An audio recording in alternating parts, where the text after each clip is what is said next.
있는 날 시리즈 설교를 좀 하려고 합니다. 지난주에 요나서 강해를 시작했는데 뒤로 미루고 6월달에서 요나서 강해를 다시 시작하고요. 한 3주 정도, 왜냐하면 5월 19일 날 여선교회 헌신 예배 때 다른 교회 목사님 오셔서 설교하시거든요.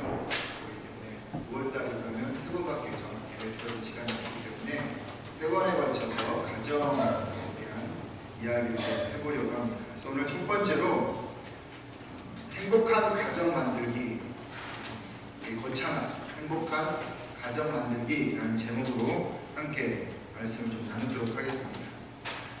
미국의 배우이면서 극작가인 한 사람이 1853년에 알제리에서 죽게 됩니다. 그로부터 한 30년 후에 이 사람의 시신이 미국으로 돌아오게 될 때 그 시신을 맞이하는 사람들, 대통령을 비롯해서 그 다음에 국무위원, 또 여러 주요 인사들, 많은 시민들이 그 시신을 맞이하면서 환영을 했습니다. 그 사람은 존 하워드 페인이라고 하는 사람인데요.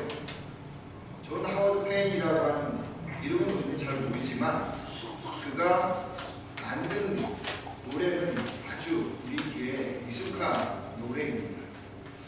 이러한 가사인데요. 즐거운 곳에서는 날 오라 하여도 내 쉴 곳은 작은 집, 내 집뿐이니 내 나라 내 기쁨, 뒤 쉴 곳도 뽑히고 세우는 집, 내 집뿐이니 오 사랑, 나의 집 즐거운 나의 것, 내 집뿐이니. 들어보셨죠? 그리고 노래 불러보셨죠? 한번 불러볼까요? 한번 악보를 다 한번 주실래요? 네, 보입니까? 예전에 우리 언제 불러보셨나요? 중고등학교 때 한번 불러본 것인데 한번 이 영어로는 Sweet Home Sweet인가? 네, 그렇습니다. 그 노래인데 한번 같이 불러보도록 할까요? 즐거운 곳에서는 날 오라 하여도 내 쉴 곳은 작은 집, 내 집뿐이니 내 나라 내 기쁨, 길이 쉴 곳도 뽑히고 세우는 내 집뿐이니 오 사랑 나의 집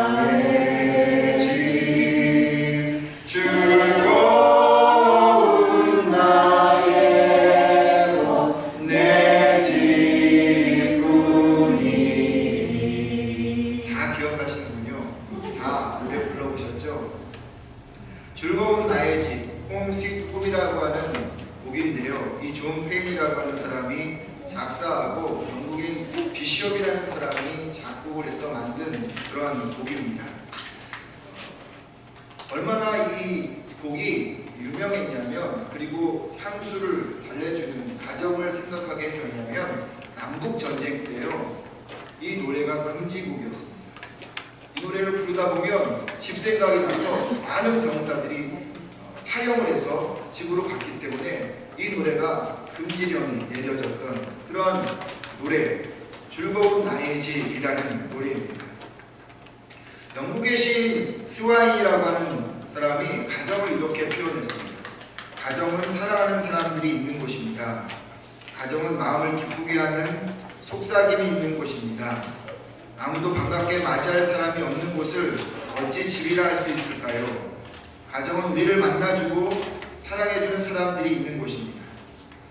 세상에 어떤 귀하고 아름다운 곳이라도 내 사랑하는 내 가족과 함께 있는 그 자리만 못하다라고 하는 의미입니다. 가정이 가장 소중하고 가장 귀하고 우리의 마음과 영혼의 안식처가 되는 곳이 가정이라는 것이죠. 그래서 여러분 이런 말 들어보셨습니까? 하나님께서 세상에 만든 기관은 딱 두 가지인데 하나는 교회이고 하나는 가정이다. 하나님께서 교회도 마찬가지고 가정도 의도하셔서 만든 기관이라고 하는 겁니다. 그러면 하나님께서 어떤 의도로 가정을 만드셨을까요? 그것은 하나님 나라를 이 땅에 그대로 보여주고자 하는 모델하우스로 만들어 놓은 거죠. 하나님 나라를 이 땅 가운데 그대로 보여주기 위한 모델하우스가 두 개가 있는데 하나는 교회고 하나는 가정입니다. 그런 의미에서 가정은 가장 작은 하나님의 나라고 천국이라고 하는 것이죠. 여러분 오두막이라고 하는 책을 읽어보셨나요? 그 오두막이라고 하는 책을 보면 삼위일체 하나님께서 오두막이라는 곳에서 한 아빠와 이야기하는 내용을 다룬 책이 이 오두막이라고 하는 책인데요. 그 책은 이 삼위일체 하나님께서 마치 오두막이 가정처럼 이렇게 생각하여서 만들어가고 또 이야기하는 묘사해주는 내용입니다.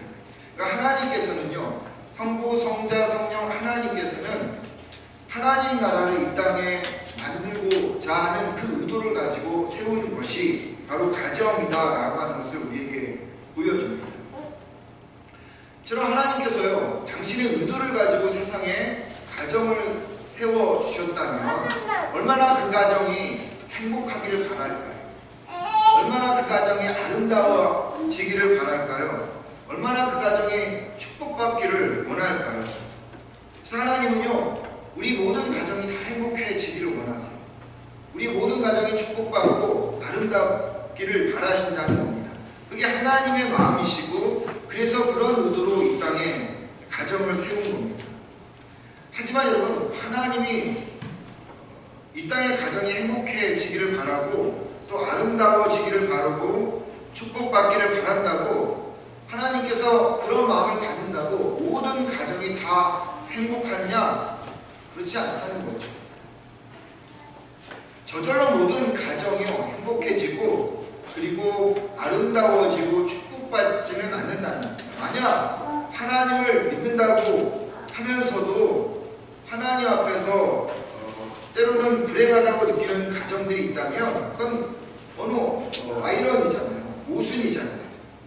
그래서 모두가 다 행복한 가정을 이루는 것은 아니에요. 하나님의 뜻이 그건데 그렇다면 모든 사람들이 다 행복하고 아름답고 축복받지는 않는다는 것이 오늘 우리가 사는 세상 속에서의 모습입니다. 그런데 분명한 사실은 하나님은 그 가정이 아름다워지고 축복받고 그리고 행복해지기를 원한다는 거죠. 그렇기 때문에 우리는 하나님의 의도에 따라서 우리의 가정이 그렇게 축복된 가정이 되어져야 합니다. 그러면 어떻게 하나님이 원하는 대로 내 가정이 우리 가정이 행복해지고 축복할 수 있을까요? 농사와 꽃을 가꾸는 분이라면 잘 알 수 있을 것인데요. 이제 봄이 되어 있잖아요. 농부가 밭에 씨를 뿌립니다. 근데 봄에 씨를 뿌린다고 그리고 나서 그 다음에 농부가 아무 일도 하지 않나요? 그렇지 않죠. 씨 뿌리고 거기다 무엇을 줍니까? 비료도 주고 또 옆에서 자라난 잡초도 제거해주고 또 열매가 잘 자랄 수 있도록 곁가지들을 잘라내줌으로 인해서 농사가 잘 되어지는 것이죠. 정성스럽게 열매가 맺어질 수 있도록 노력을 할 때 그 농사가 잘 되어지는 것입니다. 예전에는 봄이 되면 여러분, 저의 경우입니다. 집 앞에 조그만한 그런 화단이 있거든요.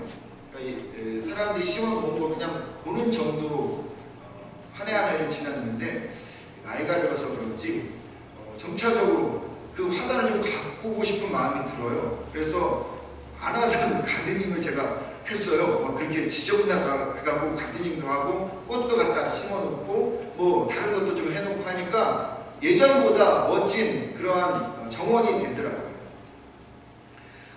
농사를 하든 혹은 정원을 가꾸든 우리가 거기에 노력한 만큼 그 농사나 그리고 정원이 아름다워지듯이 가정이 그냥 내두면 아름다워지고 멋져지고 축복된 가정이 아니라 잘 가꾸어야지만 가정이 행복해지고 아름다워지는 것이에요.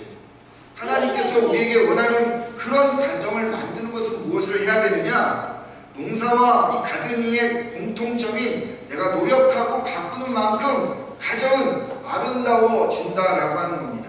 노력한 만큼 열매도 맺혀지고, 그리고 내가 방치해두면 그 농사나 혹은 이 가든은 다 망가져 버리는 것처럼 가정도 우리가 노력하고 애쓰면, 힘쓰면 가정이 아름다워지는 거예요. 축복받는 가정이 되어지는 거죠. 행복한 가정이 되어지는 거죠. 근데 많은 사람들이 가정을 오해하는 경우가 있어요. 그냥 두 사람이 결혼해갖고 자녀 낳고 살면 가정이 아름다워지는 거라고 생각해요.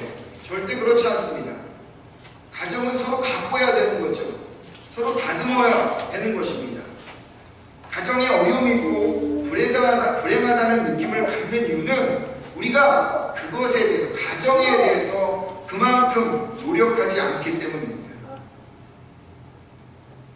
축복되고 아름답고 또 행복한 가정, 그것이 하나님이 의도하신 가정입니다. 천국을 이루는 가정이 하나님이 원하시는 그런 가정입니다. 그러기 위해서는요, 가족 구성 간에 서로 간에 희생이 있어야 되는 거죠. 희생이라는 비유를 주기도 해야 되고요. 절제로 필요한 가지를 잘라내기도 해야 되고요. 서로를 위해서 헌신이라는 땀을 흘려야 하기도 하고요. 부모는 자녀를 위해서, 자녀는 부모를 위해서 성실함과 부지런함이라는 노력도 기울여야 한다는 겁니다. 그럴 때 아름다워지고요. 그럴 때 축복되어지고, 그럴 때 행복스러운 가정이 되어지는 거예요. 그냥 절대 그냥 만들어지지 않아요.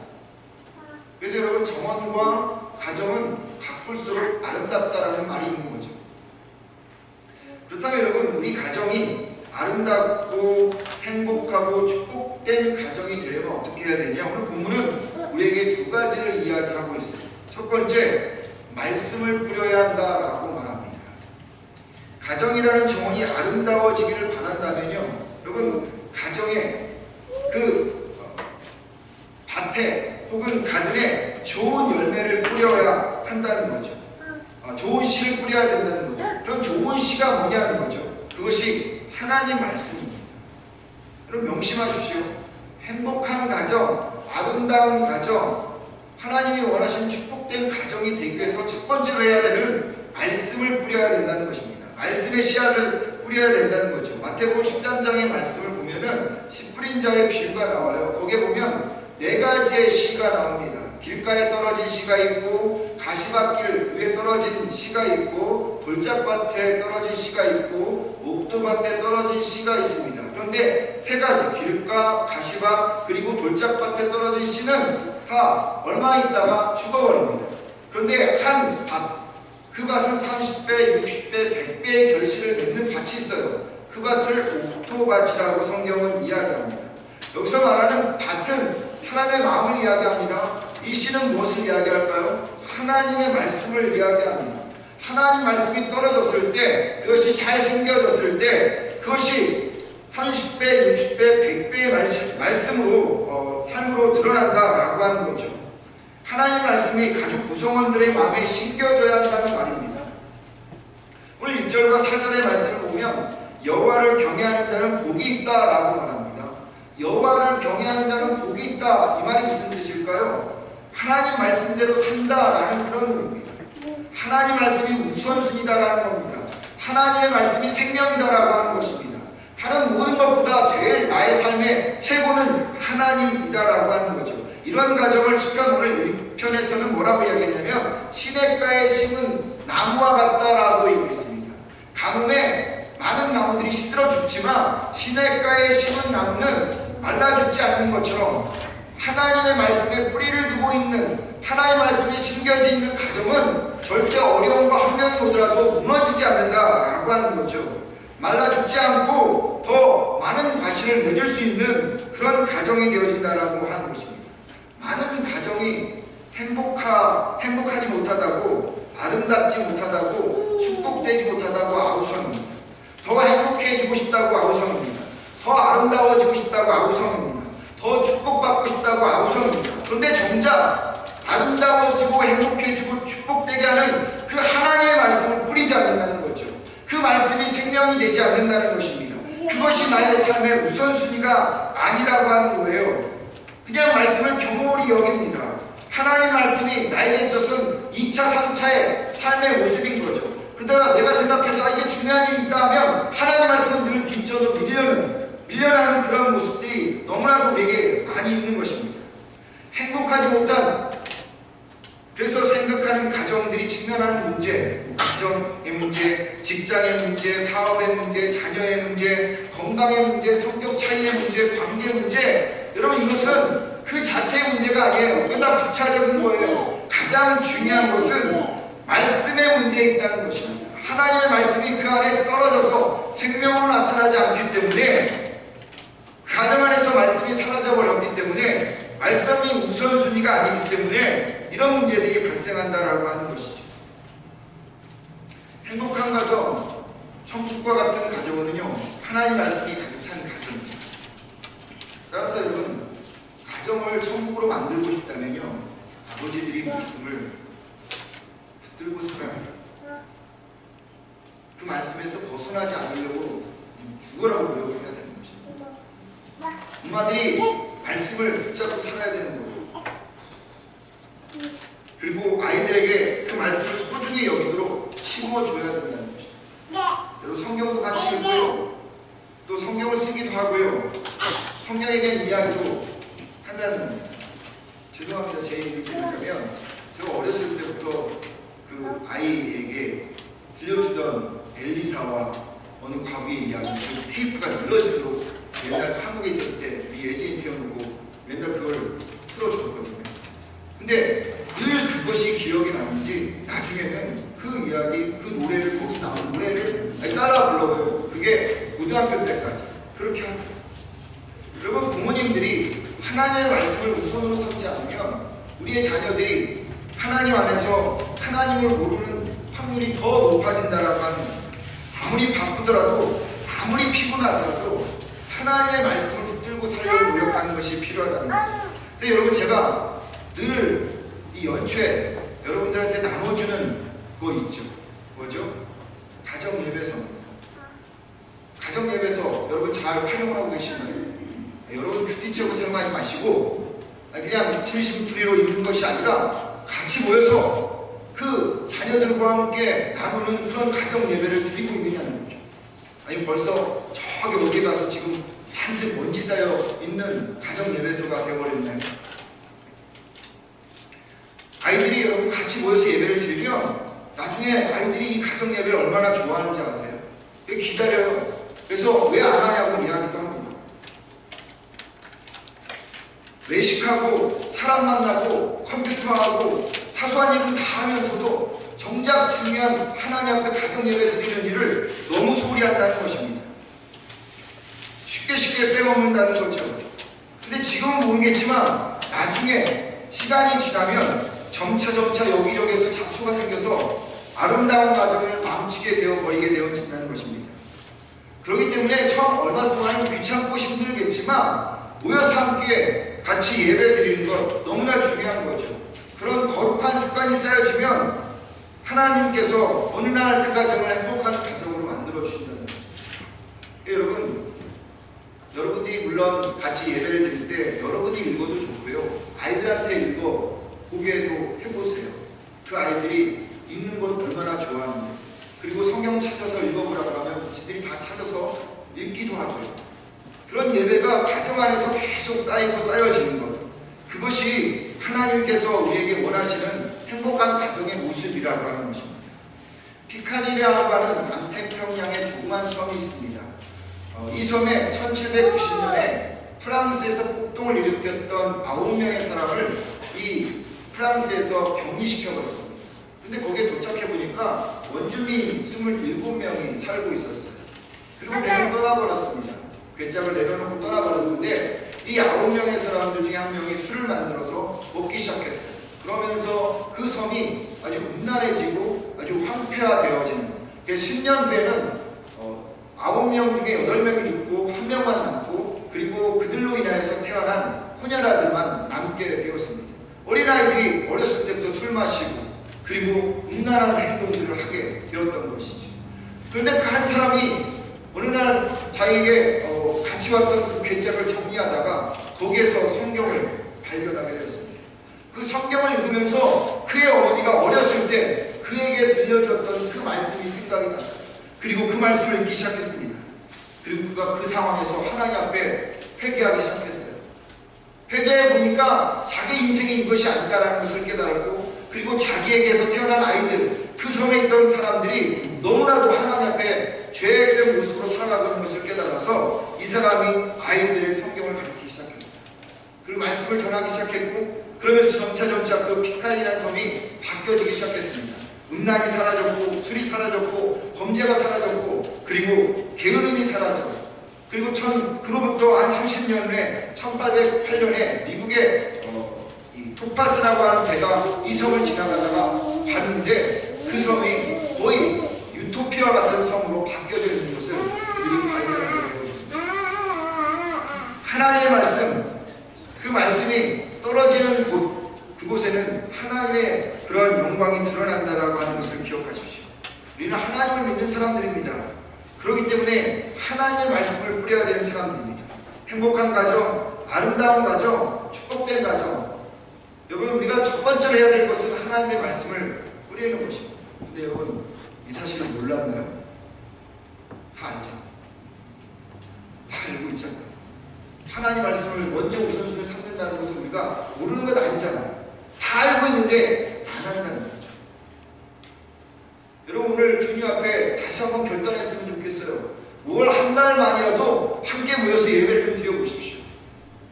함께 여러분 그 아이들과 함께 말씀을 같이 나누어 보시기도 바랍니다. 그리고 그 안에서 여러분의 신앙을 좀 나누어 보는 그런 시간도 가져보십시오. 그 아이들이 그렇게 조금씩 바뀌어져 갈 때 훗날 그 아이들은 여러분의 신앙의 유산을 따라 살아가게 될 것입니다. 두 번째로는 수고하는 노력이 필요한 거죠. 2절 말씀에 보면 내가 내 손이 수고한 대로 먹을 것이다 라고 얘기했습니다. 하나님이 처음 가정인 아담과 하와에게 주었던 말씀이기도 합니다. 아담과 하와에게 어떤 말씀을 주었나요? 너는 내 평생에 수고하여야 그 소산을 먹으리라. 내가 흙으로 돌아갈 때까지 얼굴에 땀을 흘려야 먹을 것을 얻으리라. 하나님께서 처음 가정을 만드셨을 때 뭐라 이야기했냐면 수고하라고 이야기했습니다. 천국의 가정 그냥 만들어지는 게 아니라 서로 수고하라고 말하는 것입니다. 여기에 중요한 게 있어요. 나의 수고만을 이야기하는 게 아니에요. 쌍방간의 수고를 말하는 겁니다. 부모는 자녀에게, 자녀는 부모에게, 남편은 아내에게, 아내는 남편에게 서로 수고해야 된다는 것이죠. 서로 절제도 해야 되고요. 서로 희생도 해야 되고 헌신도 해야 되고 그리고 성실하고 부지런해야 된다는 것입니다. 포스트모더니즘의 흐름 중에 하나가 뭐냐면 개인주의적이고 이기주의적입니다. 그런 흐름에 맞물려서 이 가정들도 이게 많이 바꿔졌죠. 예전엔 대가족 제도에서 요즘은 소가족 제도이다 보니까 아이들 하나 둘밖에 남지 않다 보니까 또 가정이 이기주의적이고 개인주의적인 그런 변모함을 보게 되어집니다. 그래서 이 가정 안에서도 영혼과 인격이 서로 연합되지 못하는 모습들이 보여지기도 하고요. 서로 간의 비밀도 생기는 거예요. 부부지간에 책임과 의무를 다하지 않는 그러한 일도 벌어집니다. 그래서 순기능적인 가정보다는 역기능적인 가정들이 이 포스트모더니즘에서 많이 양산되어지고 있다는 거죠. 근데 여러분, 시대가 아무리 바뀌었을지라도 가정의 형태가 좀 바뀌었을 때라도 그 내면적인 것은 바뀌지 않아요. 그 핵심은 바뀌지 않습니다. 에베소서 6장 1절에서 4절의 말씀을 보면 자녀들아 주 안에서 너희 부모에게 순종하라. 이것이 옳으니라. 내 아버지와 어머니를 존경하라. 이것은 약속이 있는 첫 계명이니 이로써 내가 잘되고 땅에서 장수하리라. 또 아들들아 너희 자녀를 노엽게 하지 말고 오직 주의 교훈과 훈계로 양육하라. 이거는 2000년 전에 사도 바울이 에베소 교회라고 하는 성도들에게 던진 말씀입니다. 2000년이 지났다고 해서 이 말씀이 이 에베소서 6장 1절부터 4절의 말씀이 바뀌었느냐? 아니죠. 똑같은 것입니다. 그때도 하나님께서 뭐라 이야기하냐면 부모는 자녀에게, 자녀는 부모에게, 남편은 아내에게, 아내는 남편에게 서로 수고하라고 이야기한 것처럼 오늘도 하나님께서는 똑같이 삶의 스타일과 양식이 좀 바뀌었지만 그 내용 면에서는 서로에 대해서 수고하라고 하는 것입니다. 서로에 대해서 노력하라고 이야기하는 것입니다. 그럴 때 아름다운 가정이 되어지고요. 아름다운 행복한 가정이 되고 축복된 가정이 되어진다고 하는 것이죠. 제가 예전에 이런 글을 읽었는데 내용은 가정에 없어야 될 10가지입니다. 첫 번째, 비난이 없어야 합니다. 가족 간의 비난은 난파선의 밑창을 뚫는 것과 같습니다. 두 번째, 욕설이 없어야 합니다. 가정에서 욕설은 밥에 흙을 뿌리는 것과 같습니다. 세 번째, 원망이 없어야 합니다. 가족 간의 원망은 잘 끓인 국에다가 찬물을 붓는 것과 같습니다. 네 번째, 속임이 없어야 합니다. 가족들 간에 속임을 쓰는 것은 자라는 나무의 뿌리를 자르는 것과 같습니다. 다섯 번째, 폭력이 없어야 합니다. 가족들 간의 폭력은 윗물을 흐리게 하는 것과 같습니다. 여섯 번째, 고집이 없어야 합니다. 지나친 고집은 자신의 무덤을 스스로 파는 것과 같습니다. 일곱 번째, 비밀이 없어야 합니다. 가족 간의 비밀은 가정을 파괴시킬 폭탄과도 같습니다. 여덟 번째, 시기가 없어야 합니다. 가족 간의 시기는 야간에 등을 펴지 않고 달리는 자동차와 같습니다. 아홉 번째, 편견이 없어야 합니다. 가족 구성원에 대한 편견은 도끼로 나무를 찍는 것과 같습니다. 열 번째, 계산이 없어야 합니다. 가족 간의 계산은 도배지에다 물을 붓는 것과 같습니다. 누군가를 비난하고 싶고 책임 전가하고 싶지만 그렇게 하지 않겠다고 다짐하는 수고가 필요해요. 자꾸 일을 했는데 안 됐는데 그래서 모든 것이 원망스러워. 아내가 원망스럽고 남편도 원망스러워. 그래서 한마디 하고 싶을 때 그냥 입을 꼬매버리는 그런 수고가 우리에게 필요하다는 것입니다. 시댁과 처가 몰래 부모님께 뭔가 해드리고 싶은데 그때 혼나더라도 아내에게 남편에게 다 사실대로 이야기해야 된다라고 하는 것입니다. 그런 수고를 해야 된다는 거죠. 숯부르지처럼 자녀들에게 고집을 부리고 싶을 때 훗날 늙을 때를 생각해야 한다는 거죠. 내 기준으로 안 되는 것 같으면 너는 이런 놈이야 라고 하는 편견을 갖는 그런 마음을 버리는 수고를 내가 해야 한다고 하는 것입니다. 너는 해, 나는 안 하겠다. 여러분, 이런 가정 결코 아름다운 가정, 행복한 가정, 축복된 가정이 될 수 없는 거죠. 아름답고 축복된 가정은요, 서로 들어주기를 힘쓰는 가정입니다. 반대로 불행하다 여기는 가정은요, 들어달라고 떼쓰는 가정입니다. 가족을 위해서 여러분 모진 삶을 사는 아버지의 푸념들을 들어주셔야 돼요. 남편의 직장 이야기에 대해 맞장구 쳐주는 수고도 필요합니다. 온 가족의 행복을 위해서 희생하는 어머니의 이야기를 들어주는 수고도 필요합니다. 아내의 수다, 친구가 되어주는 수고도 필요하죠. 아무리 스크린 없이 자녀가 하는 말을 그대로 들어주는 수고를 우리는 해야 합니다. 그리고 그냥 기다려주는 거죠. 그럴 때 행복하고 아름다운 천국 같은 그러한 가정이 되어지는 겁니다. 서로에 대한 배려와 수고가 있을 때 가장 행복한 가정이 되는 거예요. 가장 아름다운 가정이 되어지는 겁니다. 나의 수고 없이, 나의 노력 없이 행복해질 수 없다라고 하는 겁니다. 여러분, 그렇게 말씀에 씨를 뿌리고 수고와 노력을 하면 어떻게 될까요? 3절 말씀을 보십시오. 내 집 안방에 있는 내 아내는 결실한 포도나무 같으며 내 식탁에 둘러앉은 자식들은 어린 감람나무 같다라고 이야기합니다. 아내를 포도나무라고 표현하는데 여기서 포도나무는 번영과 화목을 의미하는 것입니다. 아내로 인해서 가정이 화목하게 되고 그리고 번영하게 된다라는 의미고, 또 자녀를 감람나무로 표현한 것은 이 감람나무라는 것이 여러 좋은 일에 사용되어지기 때문에 하나님의 자녀들 중에 이 자녀들이 하나님의 축복의 사람들이 되어진다라고 하는 그런 의미인 거예요. 아내로 인해서 가정이 더 행복해지고 자녀들이 하나님의 축복을 받아서 더 하나님의 예수님 받는 그런 가정이 된다라고 하는 것인데, 더 중요한 것은 6절의 말씀입니다. 6절 말씀 같이 읽어보겠습니다. 시작. 내 자식의 자식을 볼지어다 이스라엘에게 평강이 있을지어다. 우리 가정이 행복해지는 것이 우리 시대에서만 끝난다는 게 아니에요. 자식의 자식이라는 것은 하나님의 축복이 한 세대에서가 아니라 대대손손 우리에게 주어진다라고 하는 것입니다. 어떻게 할 때요? 말씀의 씨앗을 뿌릴 때, 그리고 그것을 위해서 수고하고 노력할 때, 헌신할 때, 그러한 가정이 대대손손 이어진다라고 하는 것입니다. 여러분, 행복해지기를 원하시잖아요. 우리의 가정이 축복받기를 원하시지 않습니까? 그리고 아름다워지기를 원하지 않습니까? 그렇다면 이 가정에다 우리에게 필요한 것은 하나님의 말씀을 내가 먼저 생명처럼 여겨야 된다는 것이고, 그것을 전하는 것이 되어져야 한다는 것입니다. 두 번째로는 수고하고 애써야 된다는 것입니다. 중요한 것은 모르는 게 아니라는 거죠. 그것을 우리는 다 알고 있다는 것이죠. 그런데 그것을 우리가 실천해야 될 그런 노력이 필요하다고 하는 겁니다. 여기 하나 더 중요한 것이 있다면, 씨 뿌리는 것도 중요하고 수고도 중요한데 그것을 가꾸는 사람이 필요하다는 것입니다. 씨가 열매 맺도록 관리하고 수고와 노력이 흩어지지 않도록 결실을 맺게 해주는 분이 필요한데 그분이 하나님입니다. 정원에는 정원사가 필요하죠.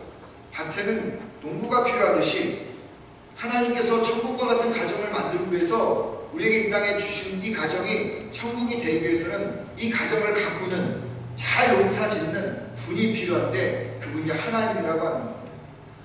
고린도전서 3장 7절에 이런 말씀이 있죠. 그런즉 식민이나 물 주는 이는 아무것도 아니로되 오직 자라게 하시는 이는 하나님뿐입니다. 모든 것을 다 계획하고 생각할지라도 그 걸음을 인도하시는 분은 누구라고요? 하나님이라는 겁니다.